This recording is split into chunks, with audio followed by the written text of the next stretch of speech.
네. 아니 디모데 총무과 김영희 원장님이. 근데 보고가 이렇게 됐지? 이상하네? 알았어요. 네네.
우리 다 같이 찬송가 590장, 찬송가 590장을 함께 찬양합니다.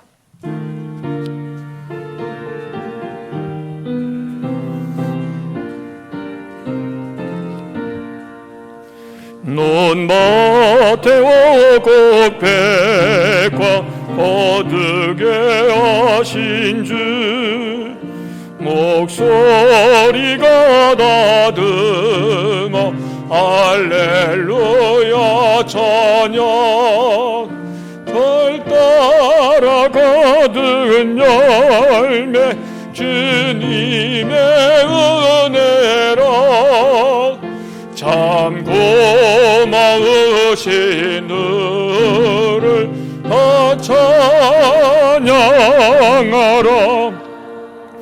사막의 샘이고서 얼피게 하시니 시냇물 노래하고 산들은 춤추네 메마른 모든 땅에 단비를 주시고 오곡이 풍성하게 주벌 주시네 은혜로 거둔 곡식 주 앞에 바치고 구원을 받은 이들 주님께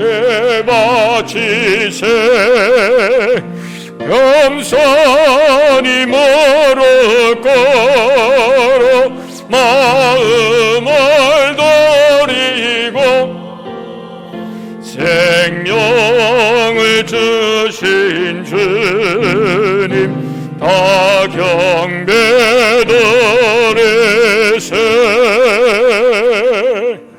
아멘. 오늘은 추수감사 주일이고 디모데 헌신 예배로 하나님께 예배를 드립니다. 다 같이 성부와 성자와 성령의 이름으로 추수감사주일 예배를 드립니다.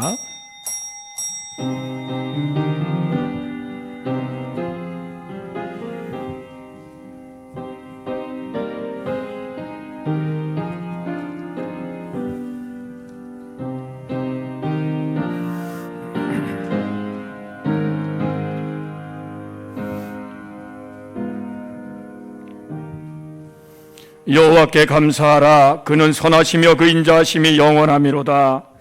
홀로 큰 기이한 일을 행하시는 이에게 감사하라. 그 인자하심이 영원하미로다. 강한 손과 펴신 팔로 인도하여 내신 이에게 감사하라. 그 인자하심이 영원하미로다. 홍해를 가르신 이에게 감사하라. 그 인자하심이 영원하미로다. 이스라엘을 그 가운데로 통과하신 이에게 감사하라. 그 인자하심이 영원함이로다.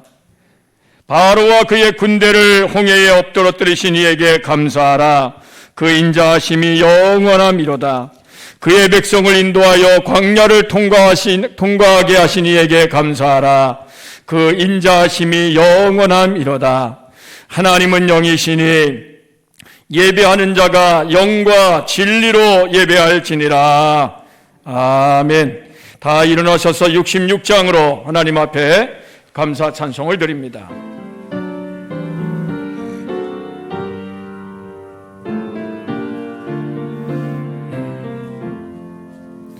다 감사드리세 온 마음을 주께 바쳐 그 섭리 놀라워 온 세상 기뻐하네.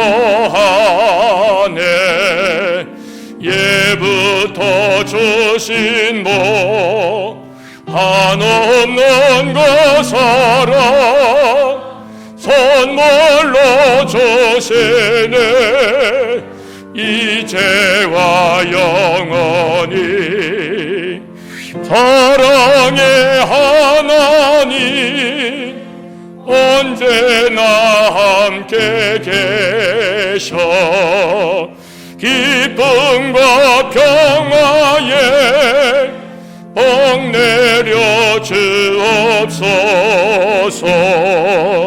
몸과 맘 병들 때 은혜로 지키사 이 세상 악에서 구하여 주소서.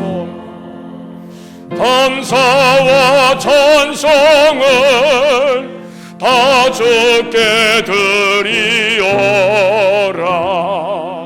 저 높은 곳에서 다스리시는 주님 영원한 하나님 다 경배하여라. 전에도 이제도 장래도 영원히 아멘. 다 자리에 앉으세요. 이 시간에 디모데 선교회장이신 조혜련 권사님께서 기도 인도하십니다. 항상 저희와 함께 하시고 빛으로 인도해 주시는 거룩하신 하나님 아버지, 찬송과 영광을 주님께 돌립니다. 이 시간 디모데 헌신 예배로 주님 앞에 모여 헌신의 예배를 드릴 수 있도록 허락하신 주님께 감사드립니다. 봄부터 여름, 가을까지 비와 햇빛을 주셔서 저희들에게 추수하게 하심을 또한 감사를 드립니다. 저희들이 아직 젊기 때문에 육신의 욕망대로 살며 주님 말씀에 불순종하며 살아왔음을 이 시간 고백하오니 저희들을 불쌍히 보시고 깨우쳐 주셔서 저희들의 모든 죄를 용서하여 주시옵소서. 주님, 코로나19로 인하여 세계가 경제적으로 건강으로 모든 삶이 바뀌었습니다.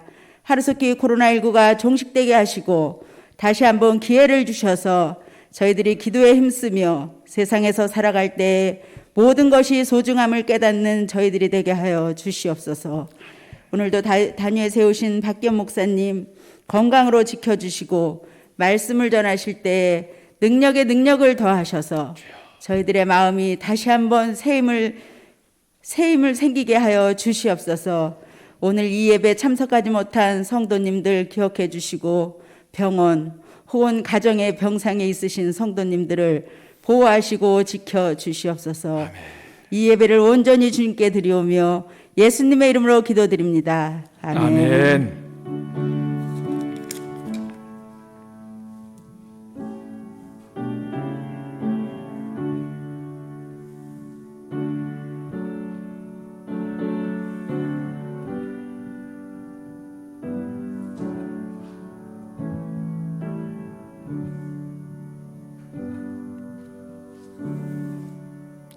찬송가 591장을 다 같이 함께 찬송합니다. 591장입니다.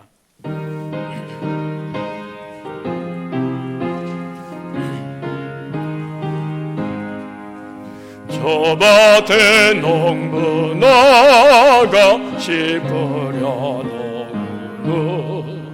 주 크신 능력 내려 잘 길러주셨네.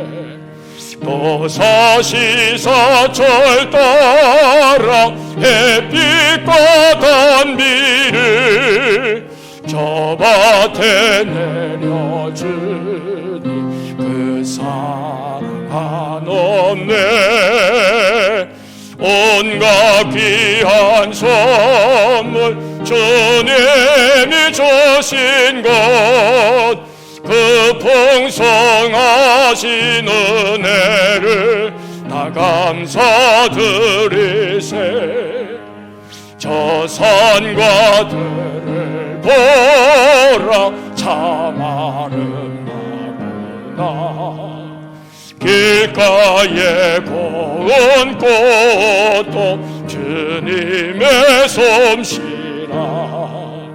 저 공중 나는 새도 다 먹여주시니 그 사랑하는 자녀 돌보지 않으랴.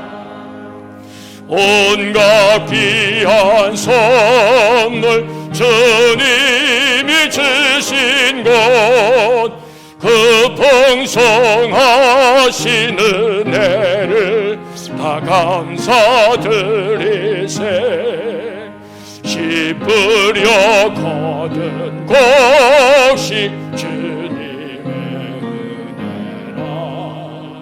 우리의 몸과 마음 새 힘이 넘치네. 주 은혜 받은 우리 참 감사하면서 이 예물 드리오니 다 받아주소서. 온갖 귀한 선물 주님이 주신 것, 그 풍성하신 은혜를 다 감사드리세. 아멘.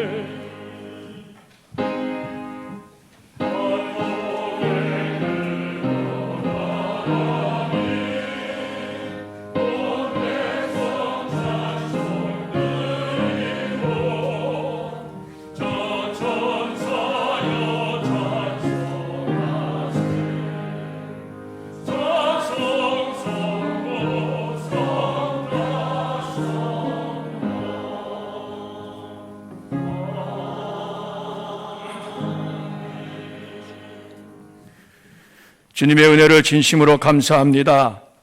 올 한 해 코로나로 인하여 많은 사람들이 죽고 병들고 신음하며 또 경제적으로 고통을 당하고 사회적으로 만나지 못하는 그 어려움과, 그리고 자녀들과 또 이웃 친지들과 함께하지 못하는 그러한 여러 가지 힘든 상황 가운데서 우리에게 추수감사절을 허락하여 주시니 감사를 드립니다. 하나님, 어려운 가운데서도 열매를 맺게 하시고 힘든 가운데서도 오늘까지 지켜주시고 인도하신 하나님께 감사와 찬송을 드립니다. 우리의 생명은 하나님의 손에 있으며 우리의 농사와 직장과 사업과 우리의 자녀들과 우리의 모든 삶이 하나님의 다스리신 가운데 있음을 고백합니다. 하나님, 이 시간에 하나님 앞에 나온 저희들 추수감사 헌금으로 드립니다. 우리의 땀과 눈물과 수고가 헛되지 않게 하시고 하나님께서 우리의 농사일에, 우리의 직장일에, 우리의 사업에, 자녀들의 삶 속에 함께 하신 것을 감사를 드립니다. 하나님 영광 받으시옵소서. 이 예물에 우리의 마음이 담기고 우리의 정성이 담기며 우리의 삶이 담겨 있음을 하나님이 아십니다. 하나님께서 저들의 삶의 주인이 되셔서 다스려 주시고 때마다 일마다 도우시고 함께 하셔서 심은 대로 거두게 하시고 우리가 땀 흘린 대로 수고하여 열매를 먹으며 하나님이 주신 것으로 인하여 감사하고 우리의 삶에 자족하는 은혜를 주시고 범사에 감사하며 하나님의 영광을 드러내는 삶이 되게 하여 주옵소서. 주일헌금을 드립니다. 11조를 드립니다. 감사헌금을 드립니다. 신방 감사헌금을 드립니다. 기쁘게 받아 주시옵소서. 언제든지 우리의 삶은 하나님이 다스리시고 주관하심을 믿사오니 때마다 일마다 어렵고 힘들 때에 환난과 시험이 닥칠 때에 오직 하나님 한 분만 의지하게 하시고 믿음으로 바라보며 참고 견디며 끝까지 승리하여 하나님의 살아계심을 드러내며 언제 어디서든지 그리스도의 향기를 바라는 제대의 삶이 되게 하여 주시옵소서. 성미로 드립니다. 주와 더불어 먹고 마시는 가정들마다 주님의 평강이 임하게 하시고 사랑하는 자녀손들을 위해서 성미를 띠며 기도하는 손길들을 기억하셔서 자녀손들이 어디에 있든지 국내 국외에 있든지 하나님의 살아계심을 나타내며 저들의 삶이 하나님과 사람 앞에 아름답고 존귀하게 쓰임받는 복된 자녀들의 삶이 되게 하여 주시옵소서. 아버지 하나님 앞에 한 주간 동안에 몸으로 시간으로 재능으로 우리의 삶으로 온전히 봉헌하는 손길들 기쁘게 받아 주시옵소서. 예수 그리스도의 이름으로 감사하며 축복 기도드리옵나이다. 아멘. 아멘. 성경 말씀을 봉독합니다. 누가복음 17장 11절에서 19절까지의 말씀, 제가 가진 성경은 신약 124쪽에 있습니다. 우리 디모데 선교의 총무이신 김영애 권사님께서 봉독하십니다. 봉독해 올리겠습니다. 예수께서 예루살렘으로 가실 때에 사마리아와 갈릴리 사이로 지나가시다가 한 마을에 들어가시니 나병 환자 10명이 예수를 만나 멀리 서서 소리를 높여 이르되 예수 선생님이여 우리를 불쌍히 여기소서 하거늘 보시고 이르시되 가서 제사장들에게 너희 몸을 보이라 하셨더니 그들이 다가가 깨끗함을 받은지라.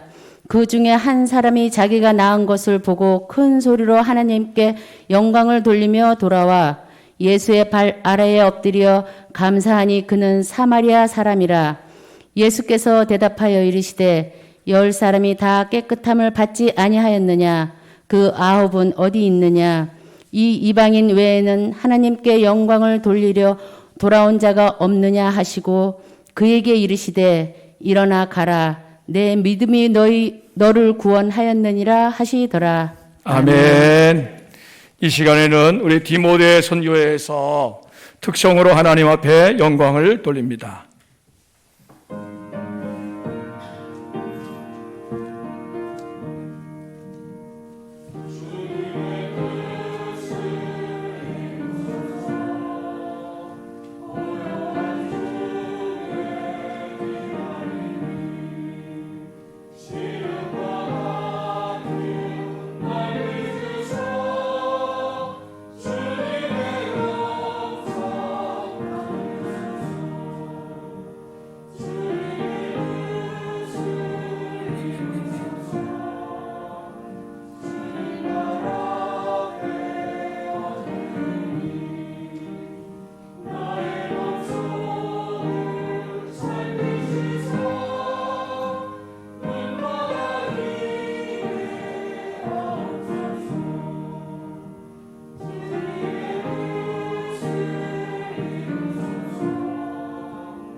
네, 하나님께 영광의 박수를 드립니다. 할렐루야.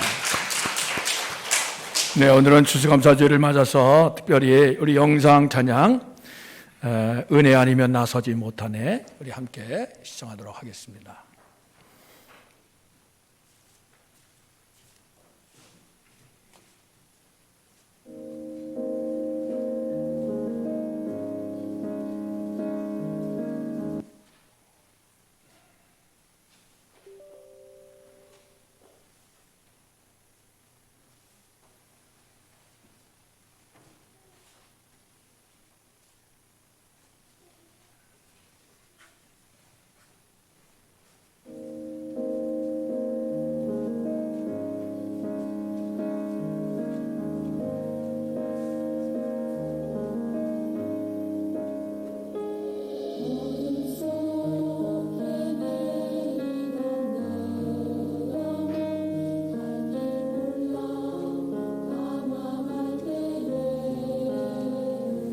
네, 안 되나 본데요. 네, 끝이죠. 네. 네, 지금 영상에 좀 문제가 있는 것 같습니다. 오늘 우리 추수감사주일을 맞아서 이 시간에 나오신 여러분들을 우리 주님의 이름으로 사랑하고 축복합니다. 올해 그 추수감사주일은 그 어느 때보다도 뜻이 깊은 그러한 감사절이 아닌가 이렇게 생각을 합니다. 왜냐하면 올 한 해가 코로나 때문에 너무나도 힘들고 어렵게 이렇게 지내셨고 또 농사일도 사실은 비가 많이 오고 또 때로는 감으로써 여러 가지 좀 어려움이 많이 있는 그러한 하루였습니다. 이 어려운 가운데서 감사절을 맞이한다는 것은 그것은 어떤 우리에게 뭔가 좀 새로운 그러한 의미가 있지 않나 이렇게 보고요. 어려울 때 감사가 사실 진짜 감사지요. 그래서 오늘 이 시간에 우리가 하나님께 드리는 이 감사의 제사가 하나님이 기쁘게 받으시는 그러한 감사가 되시기를 바랍니다. 제가 이 마스크는 떼고 하겠습니다.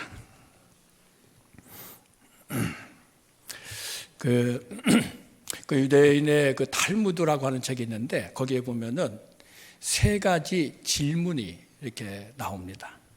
첫 번째 질문이 뭐냐면은 이 세상에서 제일 지혜로운 사람은 누구인가?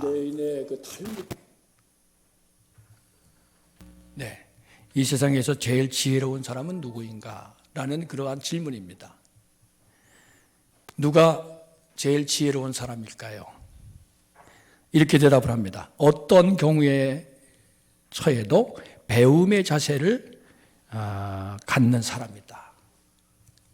그러니까 배우려고 하는 사람이 가장 지혜로운 사람이다. 그런 얘기죠. 근데 두 번째 질문은 이거예요. 세상에서 제일 강한 사람은 그럼 누구인가? 어떤 사람이 제일 강한 사람입니까? 이렇게 대답을 합니다. 자신과의 싸움에서 이기는 사람이다. 잠언에도 그런 말씀이 있죠. 자기의 마음을 다스리는 자는 큰 성을 빼앗는 장수보다 낫다. 그렇게 말씀했죠. 근데 세 번째 질문이 이겁니다. 세상에서 제일 행복한 사람은 누구인가? 여러분 어떤 사람이 세상에서 제일 행복한 사람일까요? 그 답은 이렇습니다. 지금 이 모습 이대로 감사하면서 사는 사람이다. 네, 감사하는 사람.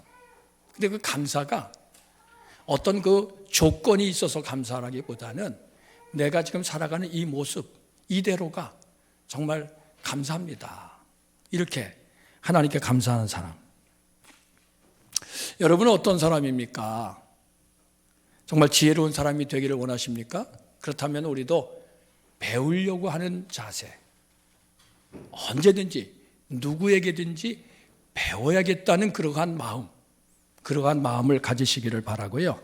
또 제일 강한 사람이 되기를 원한다면은 자기 자신을 잘 다스려야 돼. 그 사람이 진짜 강한 사람입니다. 자기 감정, 자기 그 기질, 자기 혈기 이런 거를 잘 다스려야 그래야 강해지는 거죠. 그 다음에 정말 여러분들이 행복한 사람이 되기를 원하신다면은 여러분들이 살아가는 지금 이 현실의 삶을 있는 그대로 이렇게 수긍하고 받아들이고 이대로, 이 모습 이대로 하나님 앞에 감사할 수 있는 그러한 사람이 되시기를 바랍니다. 근데 그거는요, 이게 쉽게 되는 게 아닙니다. 여러분, 감사하고 싶지 않아서 감사 안 합니까? 네, 그런 건 아니지요. 감사하기를 원하지요. 언제든지 우리도 감사하며 살기를 원합니다. 그렇죠? 여러분 다 마찬가지지요. 근데 우리는 감사보다는 불평, 감사보다는 원망, 짜증이 많습니다. 왜 그렇습니까? 감사할 수 없는, 불평할 수밖에 없는 상황, 원망할 수밖에 없는 일, 짜증낼 수밖에 없는 그러한 사람들이 많기 때문에, 그래서 우리는 어쩔 수 없다고 생각을 합니다. 그러나 여러분, 그것은 스스로 불행해지는 길이에요. 행복과 불행이라고 하는 것은 뭐 이렇게 어디서 뚝 떨어지는 게 아니고 내가 선택을 하는 것이다, 그런 얘기죠. 선택. 그래서 여러분들이 언제든지 어떠한 이 조건과 상황 속에 있든지 아무리 힘들고 괴로워도요, 나는 감사하겠다, 나는 감사하며 살겠다, 이렇게 여러분들이 선택을 하시기를 바랍니다. 선택을 해야 돼요. 이거는 선택의 문제예요. 선택을 하고 힘들고 괴로워도 짜증내는 말, 속상하고 그리고 고통스러워도 원망하는 말, 불평하는 말 하지 말고 그 속에서도 감사하는, 감사의 조건을 찾으셔서 감사하는 말을 하시기 바랍니다. 일부러 감사하는 말을 해야 돼요. 그래야 행복해질 수 있다는 거예요. 그래야. 그 얘기는 뭡니까? 그래야 내 속에 그 불평과 원망이 사라지고 그러면서 내 마음에 평안함이 찾아오고 그러면서 우리의 삶이 이렇게 기쁨이 생길 수가 있는 거죠. 짜증내면서 불평하고 원망하면서 행복하기를 바란다는 것은 이건 거짓말입니다. 이건 행복하기 싫다는 얘기죠, 사실은. 그렇기 때문에 저와 여러분들이 정말 행복하기를 원한다면은 우리가 감사를 선택해야 되는데, 근데 여러분, 감사를 선택하는 것도 이것도 저와 여러분들이 자유인이니까, 내가 이제 성인이니까 내가 마음대로 선택할 수 있다고 생각을 하지요. 그래서 불평과 원망, 감사 중에서 나는 감사를 선택하겠다. 근데 그게 잘 안 됩니다, 여러분. 그게 쉬울 것 같으면은 감사하지 못한 사람이 누가 있고, 그게 쉬울 것 같으면은 행복하지 않을 사람이 누가 있습니까? 그게 어렵습니다. 왜 어려우냐? 거기에는 필요한 게 있어요. 그게 바로 뭐냐? 제가 오늘 여러분들에게 말씀드리고자 하는 내용이 바로 그겁니다. 한번 따라서 해보실까요? 은혜를 아는 마음. 오늘 말씀의 제목입니다. 은혜를 아는 마음. 은혜를 아는 마음이 있어야 감사를 할 수가 있다는 얘기예요. 억지로 감사가 안 되는 거예요, 여러분. 감사하며 살아야지. 불평하지 말아야지. 원망하지 말아야지. 아무리 100번, 1000번 여러분들이 다짐을 해도 그게 되지 않습니다. 우리 안에 하나님의 은혜가 임하고 하나님의 은혜를 아는 마음을 갖게 되면은 그러면 저절로 감사할 수가 있어요. 은혜를 아는 마음에서 감사가 나옵니다. 저와 여러분들은 하나님의 은혜를 아는 사람들입니까? 여러분, 오늘 추수감사절인데 우리가 추수감사절이다 그러면은 추수감사 헌금을 드리잖아요. 그런데 여러분, 정말 여러분들이 드리는 그 감사 헌금에, 감사 예물에 여러분들의 그 감사의 마음이 얼마나 담겨 있는가, 그건 하나님만 아시겠지요. 근데 중요한 것은 그 감사하는 마음이 어디에서 나오느냐? 하나님의 은혜를 아는 데서부터 나오는 것이다. 하나님의 은혜. 여러분들 한 해를 살아오시면서 얼마나 하나님의 은혜를 경험하셨습니까? 어려움 가운데서 하나님께서 나를 이렇게 인도하시고 지켜주시고 도와주셨구나.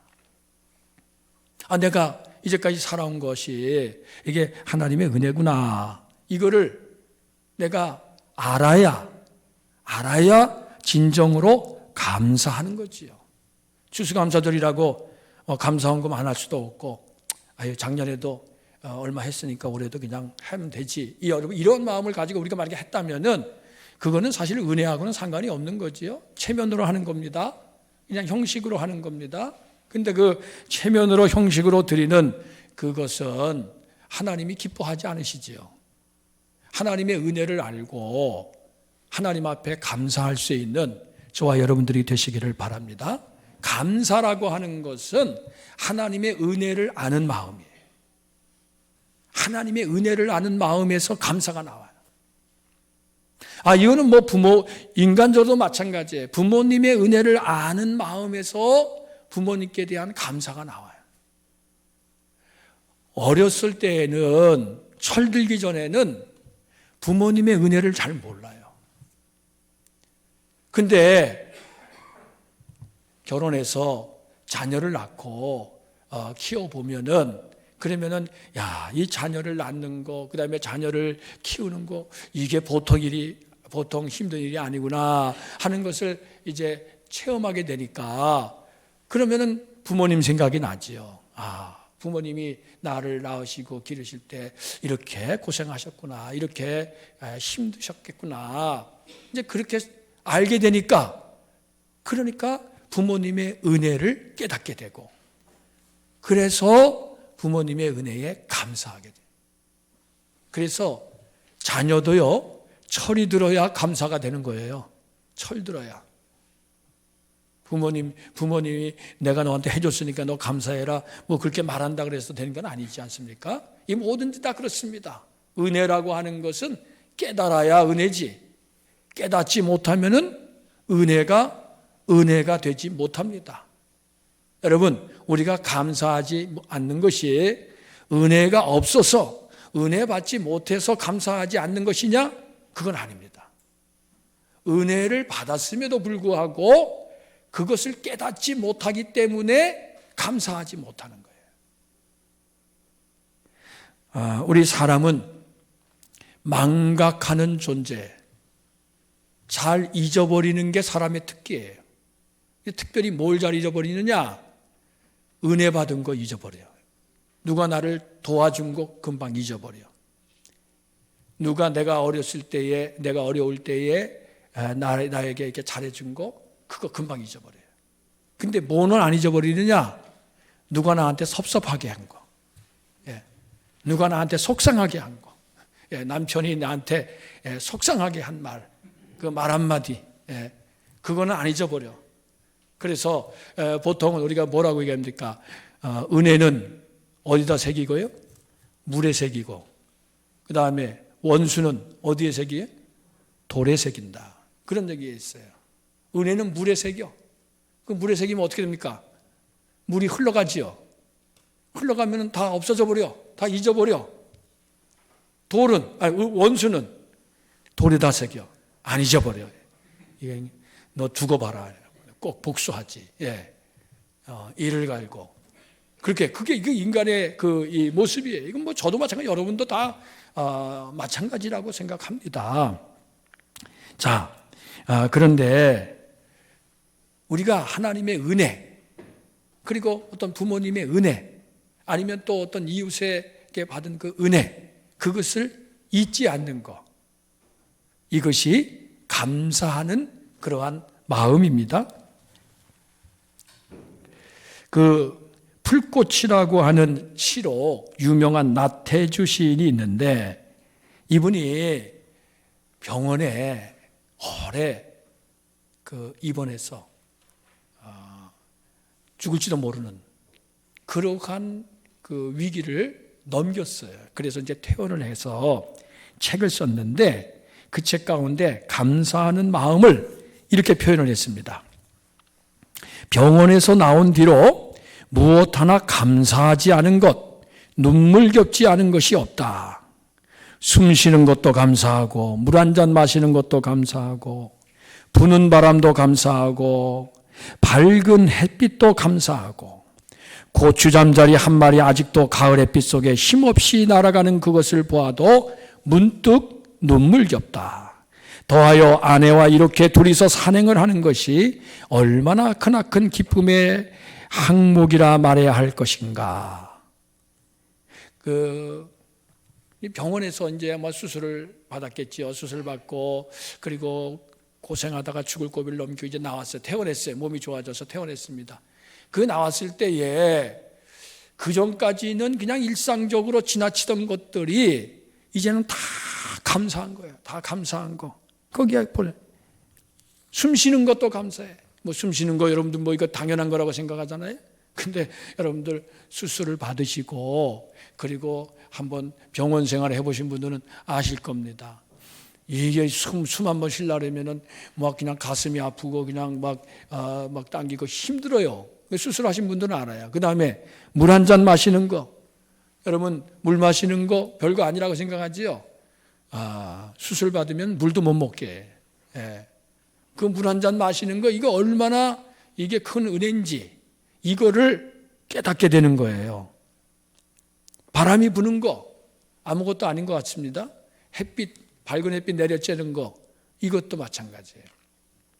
평상시에는 별거 아니에요. 당연한 거라고 생각해.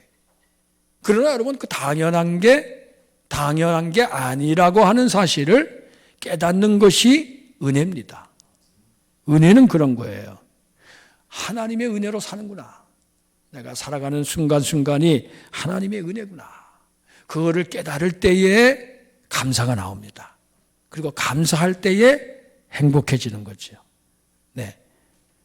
여러분 정말 행복을 원하신다면은 하나님의 은혜를 깨닫고 감사하시기를 바랍니다. 그리고 또 은혜를 아는 마음은 또 어떤 마음이냐? 겸손한 마음이에요. 아까 제가 말씀드렸죠. 은혜를 아는 마음 첫째는 감사하는 마음이라 그랬고 이번에 두 번째는 겸손한 마음이에요. 고린도전서 15장 10절에서 사도 바울이 이렇게 고백했어요. 한번 따라서 해보세요.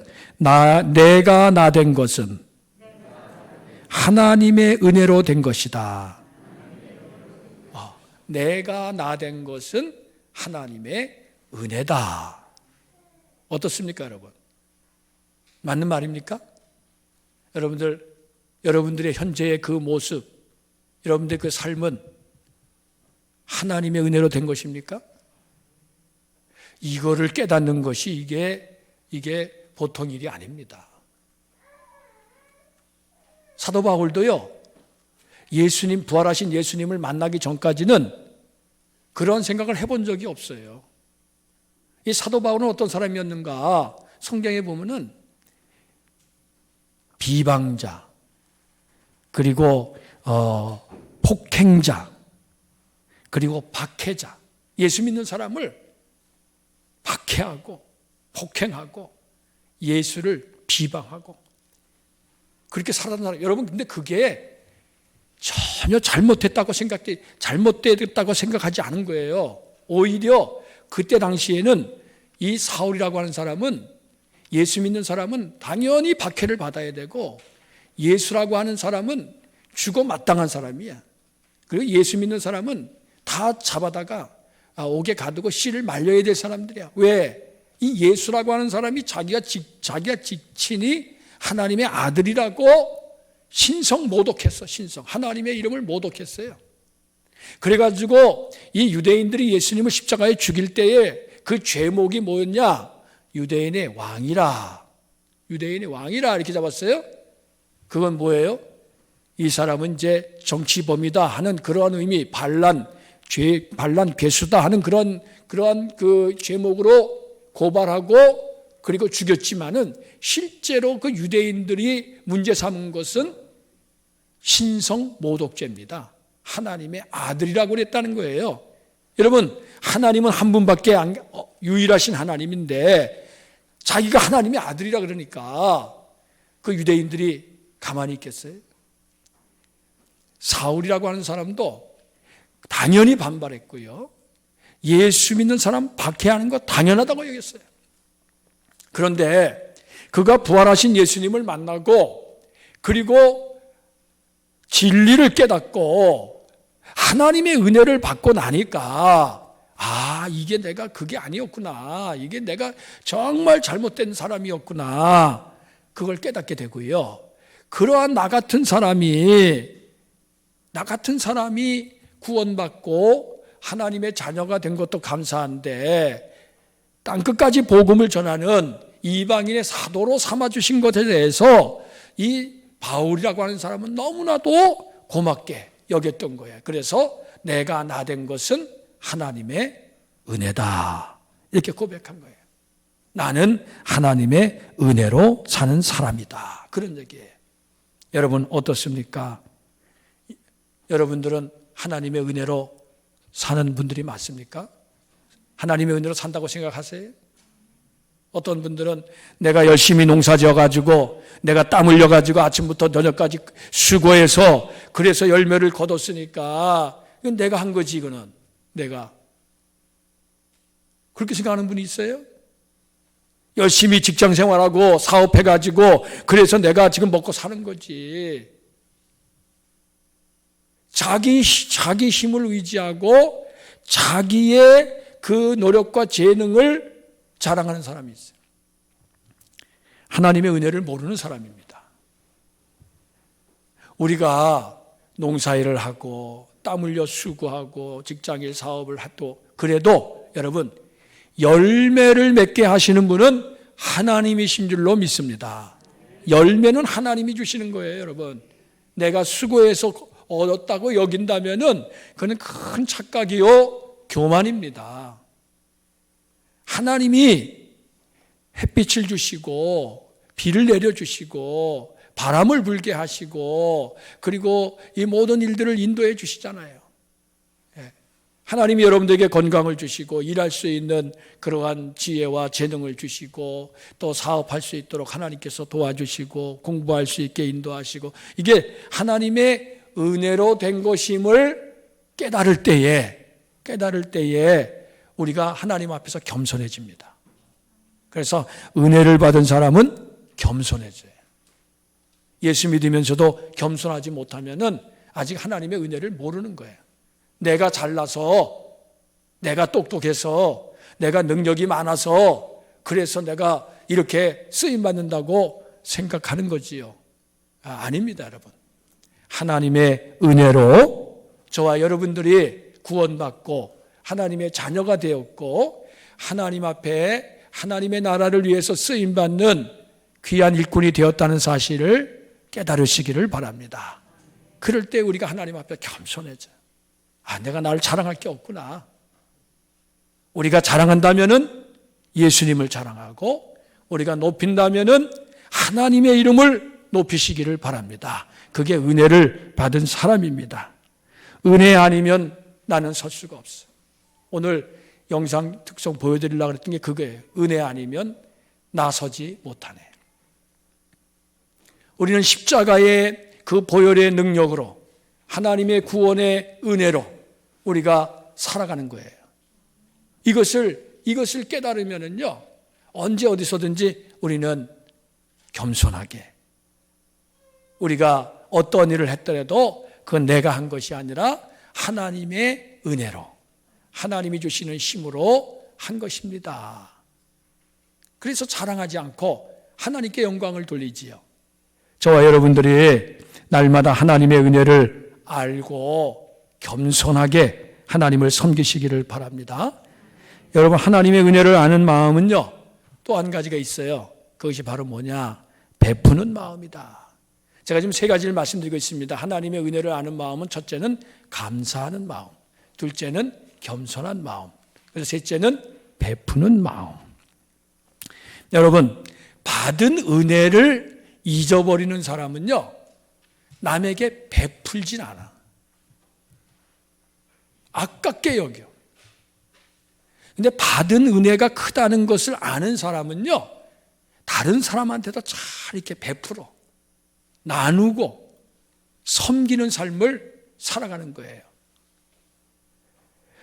마태복음 18장에 예수님께서 비유로 말씀하신 저주받은 악한 종의 이야기가 있어요. 그게 여러분 무슨 얘기인지 여러분도 아실 겁니다. 1만 달란트를 빚진 종이 있어요, 주인에게. 근데 여러분 1만 달란트를 빚졌다는 것은 이게 무슨 얘기냐면요, 한 달란트가 6천 데나리온인데 한 데나리온이 하루 품삯이에요. 하루 일당이에요. 그러면 하루 일당을 뭐 7만 원만 따질 때에 7만 원이라고 따질 때에 한 달란트가 얼마냐면은 한 1만 달란트가 얼마냐면 약 우리 돈으로 지금 약 4억 2천만 원 정도 됩니다. 4억 2천만 원. 근데 여러분 4억 2천만 원이라고 하는 돈이 이게 왜 적게 잡은 거예요, 사실은. 이거 좀 많이 잡으면 그보다 훨씬 더 많아지는 돈이지만은 어쨌든 간에 4억 2천이라고 생각해도 그거 여러분들 어떻게 갚을 수 있습니까? 이 종이 잘 사는 사람도 아닌데 그걸 갚아야 되는데 한 달에 100만 원씩 갚으면은 35년 걸리고 그 다음에 200만 원 갚으면은 17년 반이 걸리고 300만 원씩 갚아도 12년 가량 걸려. 한 푼도 안 쓰고 다 그냥 모아가지고 300만 원씩 매달 갚아도 12년 동안. 근데 그렇게 할 수가 있겠습니까? 안 되지요. 불가능합니다. 여러분 이 1만 달란트를 빚졌다는 얘기는 무슨 얘기냐면 도저히 갚을 수 없는 빚을 졌다는 거예요. 이건 무슨 얘기입니까? 하나님의 은혜는 우리가 갚을래야 갚을 수 없는 크고 넓은 은혜다, 그런 얘기입니다. 이 구원이라는 게 그런 거예요, 여러분. 그런데 이 종이 주인에게 하도 사정을 하니까 제발 좀 참아달라고, 내가 어떻게든 갚겠습니다 하고 막 빌고 그러니까 주인이 하도 불쌍해서 그 1만 달란트의 빚을 탕감해 줬어요. 탕감이라는 거 아시죠? 다 이제 너 내가 안 받는 걸로, 내가 받은 걸로 할 테니까 너 이제 안 갚아도 된다. 그러니까 얼마나 좋아요. 참 너무 기쁘지요. 그래서 이 사람이 나가다가 누구를 만났냐면은 자기한테 100데나리온 빚진 동료를 만나요. 근데 100데나리온은 얼마냐면은 한 데나리온이 노동자 품삯이라 했으니까 7만 원 따지면은 약 한 700만 원 정도 돼요.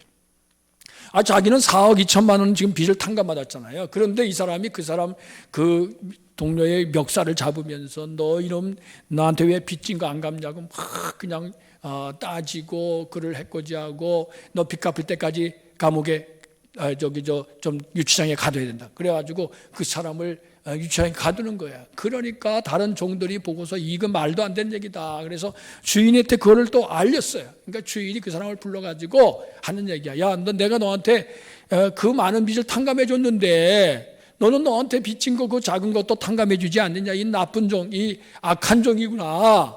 그러면서 그 빚을 갚을 때까지 감옥에 가둬라.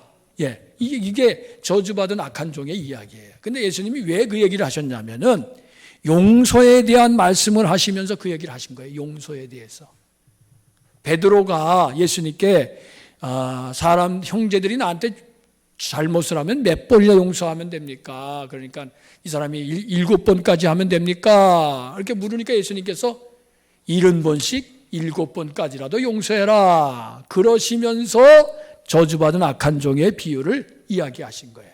그러면서 맨 마지막에 여러분들 그 성경에 예수님이 뭐라고 말씀하시냐면 이렇게 말씀하십니다. 결론적으로 너희가 각각 마음으로부터 형제를 용서하지 아니하면 나의 하늘 아버지께서도 너희에게 이와 같이 하시리라. 이게 무슨 얘기입니까, 여러분? 형제의 죄를 용서하는 것은 내가 하고 싶으니까 하고 말고 싶으면 말고 그런 게 아니라는 거예요. 하나님이 우리의 죄를 말할 수 없는 죄를 용서해 주시고 구원해 주셔서 하나님의 자녀로 삼아 주셨는데 그 은혜를 아는 사람은 형제와 이웃의 죄와 허물을 용서한다는 거예요. 내가 받았으니까 용서한다는 거예요. 받지 않았으면 할 수가 없는 거예요.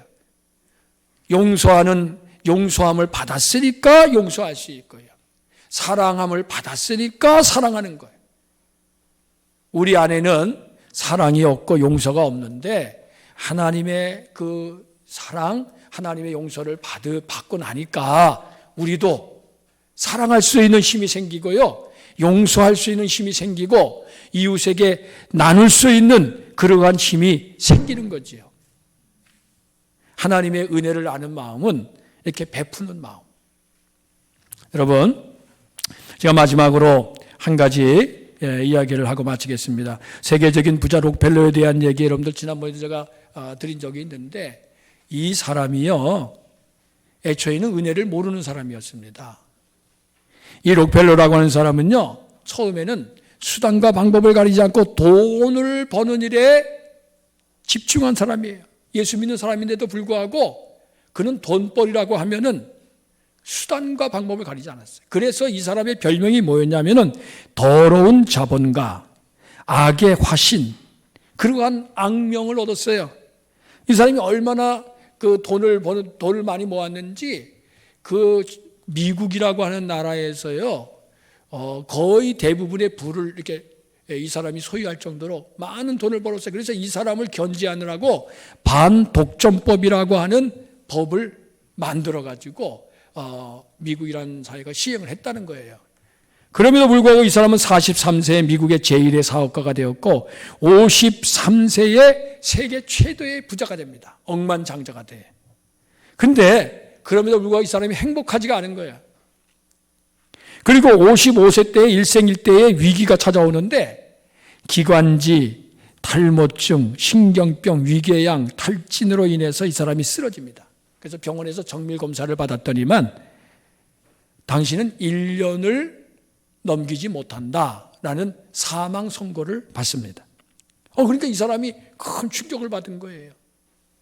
하루에 100만 불씩 우리 돈으로 얘기하면 한 10억 원, 엄청난 그 많은 돈이 그냥 굴러 들어오는데도 그게 전혀 그 사람에게 의미가 없는 거예요. 이제는 왜? 자기 1년 뒤에 죽으면 그게 다 누구 것이 됩니까? 다 소용없잖아요. 그러니까 기쁨이 없고 무의미해져. 그렇게 고통 속에 있다가 이 사람이 어느 날 침대 옆에 한밤중에 무릎을 꿇게 되지요.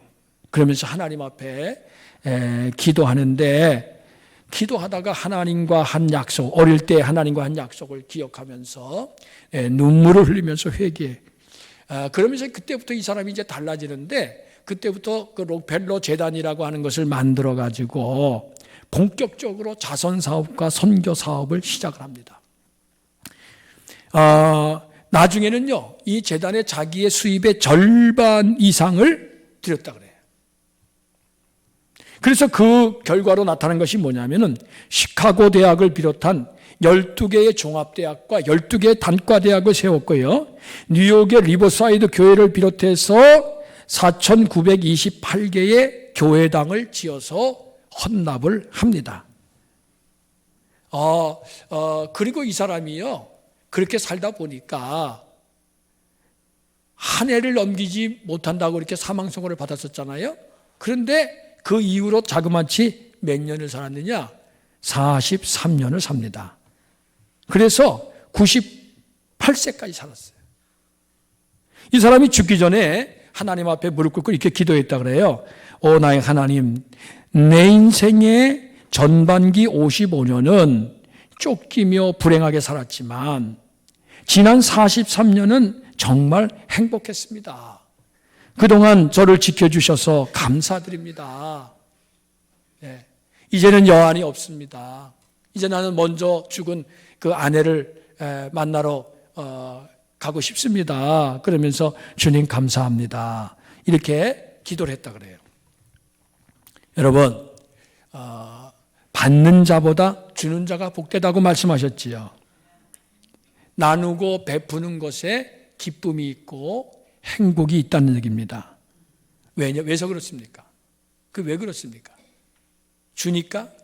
베푸니까? 물론 그런 것도 있지만은 그것이 하늘의 보물을 쌓아가는 길이라는 것을 알기 때문이지요. 저와 여러분도 마찬가지입니다. 우리가 받은 은혜를 생각하면서 베풀 수 있는 것은요, 내가 받았으니까, 먼저 받았으니까, 큰 은혜를 받았으니까 우리도 베풀 수 있고요. 그리고 그럼으로써 하늘의 보물을 쌓아가는, 하늘의 소망을 가지고 살아가는 그러한 사람이 될 수가 있는 것이지요. 이제 결론적으로 말씀을 드립니다. 인간 경영과 자기 개발로 유명한 그 카네기라고 하는 사람 있죠. 인간론, 인간관계론 쓰고 뭐 여러 가지 좋은 책을 많이 쓰신 분. 이분이 뭐라고 얘기했냐면은 은혜를 모르는 것은 마치 잡초처럼 살아가는 것이다. 그러나 은혜를 아는 것은 마치 잡초 속에서 장미를 키우는 것과 같다. 이렇게 말을 했습니다. 무슨 얘기입니까? 아름답고 행복한 삶의 비밀은 하나님의 은혜를 아는 데서 나온다는 거예요. 여러분, 이 세상 사는 게 얼마나 힘듭니까? 세상살이가 거칠고 험한 세상, 정말 괴롭고 힘든 일이 많지 않습니까? 그 속에서 저와 여러분들이 잡초처럼 그렇게 살아가는 인생이 아니라 그 속에서도 장미꽃을 키워내는 이와 같은 은혜를 아는 하나님의 사람들이 되시기를 주님의 이름으로 축원합니다. 오늘 주신 말씀을 우리가 묵상하면서 함께 같이 기도하는 시간을 갖겠습니다.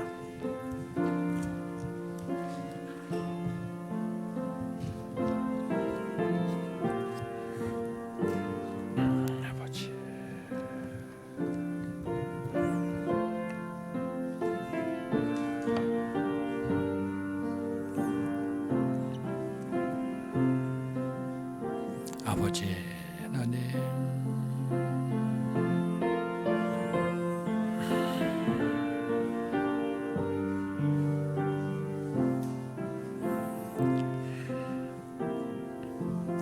아버지 하나님, 우리가 이 한 해를 어려운 가운데서도 하나님의 은혜로 살아왔음을 고백합니다.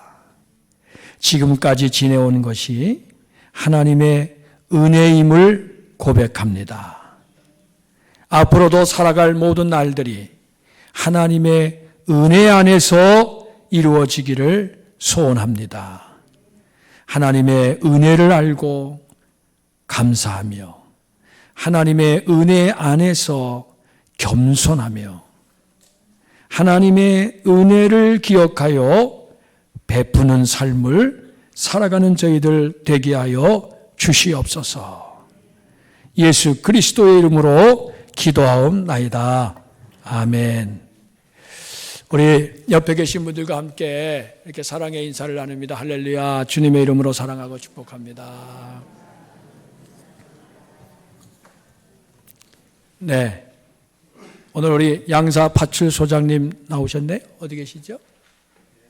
아, 예. 네. 감사합니다. 양사 우리 파출 소장님 이렇게 이곳에 오셔서 함께 주님의 이름으로 환영합니다. 감사합니다. 네. 네. 그리고 오늘 우리 박한길 신혼유 우리 부부하고 우리 산들이 이제 함께 왔습니다. 앞으로 좀 나오시죠.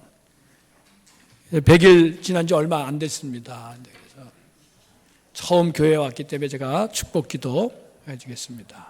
네.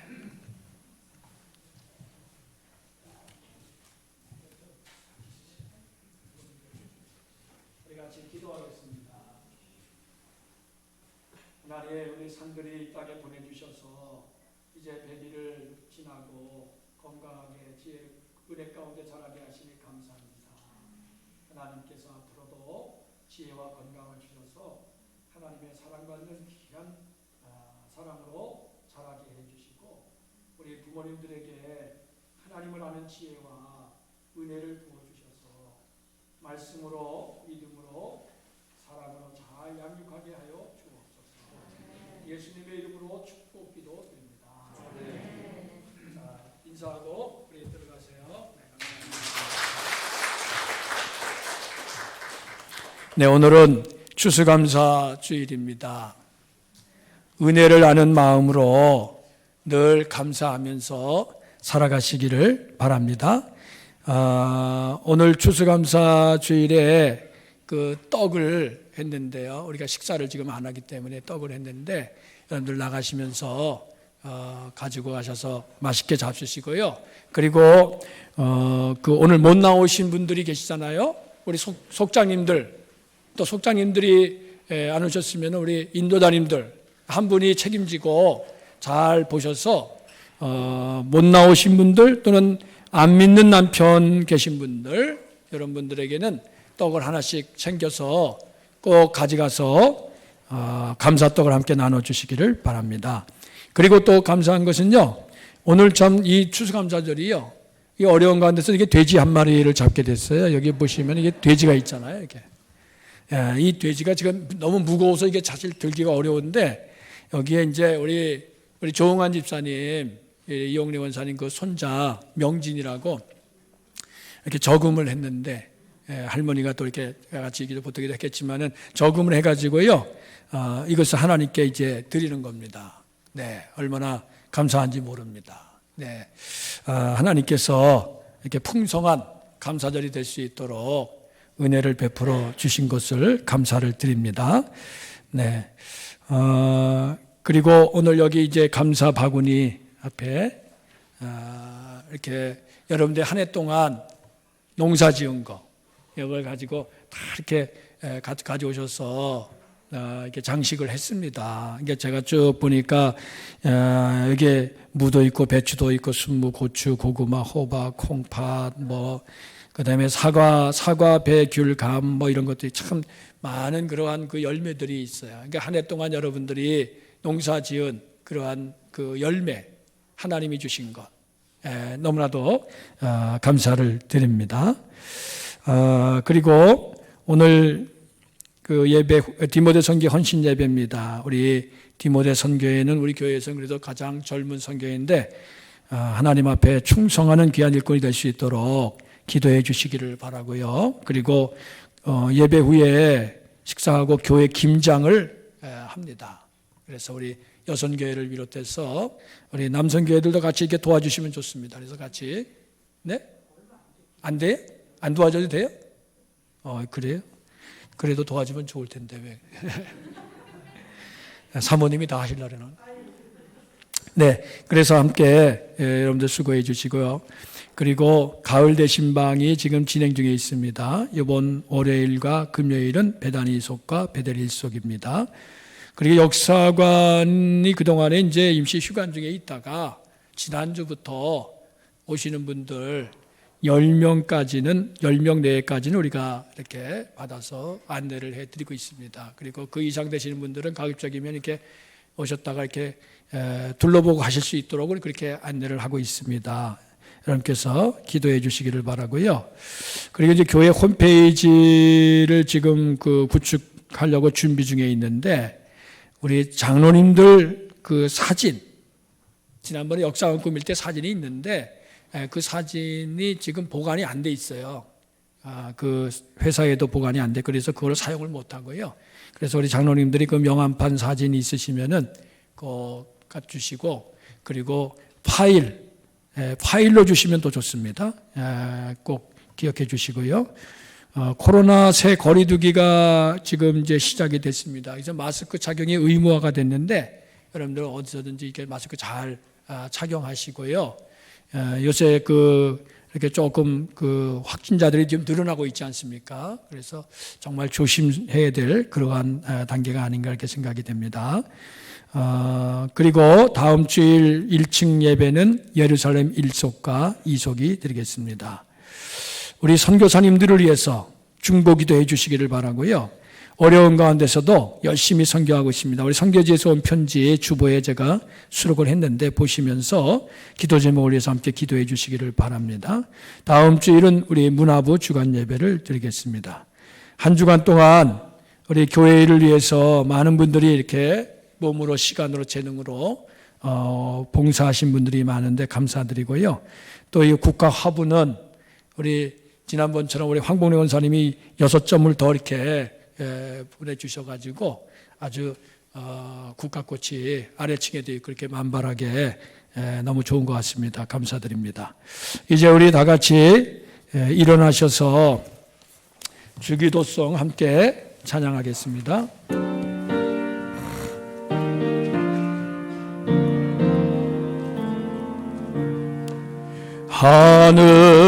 하늘에 계신 아버지 이름 거룩하사 주님 나라 임하시고 뜻이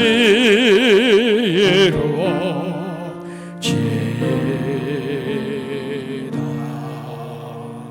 일용할 양식 주시고 우리들의 큰 죄 다 용서하옵시고 시험에 들게 마시고 악에서 구원하소서. 대개 주의 나라 주의 권세 주의 영광 영원히 아멘.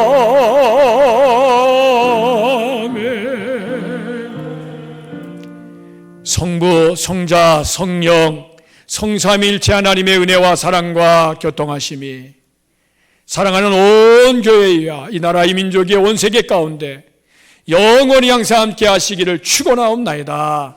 아멘.